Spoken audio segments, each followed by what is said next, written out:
এখন বাজে রাত 12টা 44।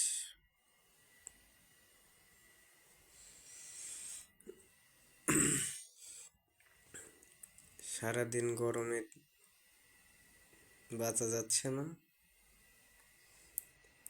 এই রাত্রি যে একটু শান্তি মতো লোকজন ঘুমাবে, দেশের কিছু ভদ্রলোক আছে, তাদের জন্য ঘুমানোর মতো নাই। যারা বিদ্যুৎ অফিসে কাজ করছে তারা এক ভদ্রলোক,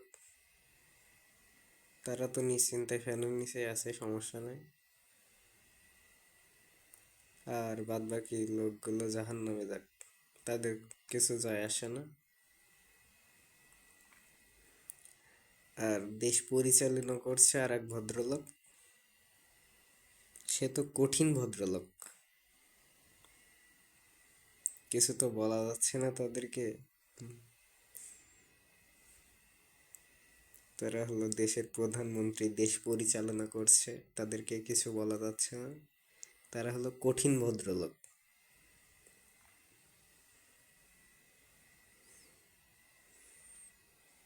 এই ভদ্রলোকদের জন্য দেশে থাকা দায় হয়ে যাবে।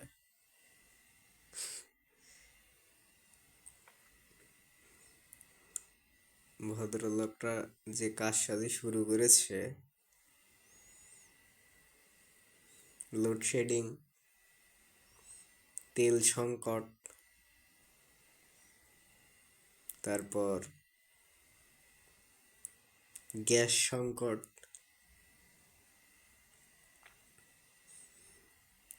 তারপর সকল কর্মস্থল 7টার ভিতর সব ক্লোজ করে দিতে হবে।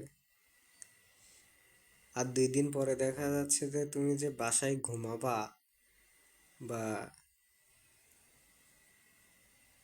ঘুমানোর জন্য পারমিশন নিতে হবে ভদ্রলোকদের কাছ থেকে, বুঝেছেন?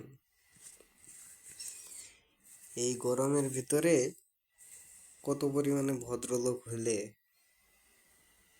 বুঝতে পারছেন তো আপনারা?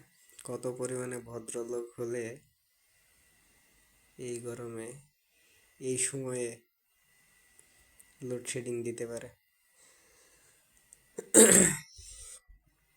সারাদিন রোদের ভেতর একরকম ঘেমে তো পুরো স্নান হয়ে যাচ্ছি। রাত্রে এসে যে একটু শান্তি করে ঘুমাবো, এই ভদ্রলোকের জন্য সেই ঘুমানোর পরিস্থিতি আর নাই। হুম, এই ভদ্রলোকদের কিছু বলার নাই আমার, বলার ভাষায় নাই, ভাষায় শেষ। এত কার্ড দিচ্ছে, অত কার্ড দিচ্ছে, আমাদের কোনো কার্ড লাগবে না ভাই। আমাদের এই কারেন্ট পাওয়ার জন্য কোনো কার্ড থাকলে এটা দিবে না, যদি রাত্রে একটু ভালো মতো ঘুমাইতে পারি। ধন্যবাদ। যারা দেশ পরিচালনা করছে, কঠিন ভদ্রলোক তারা।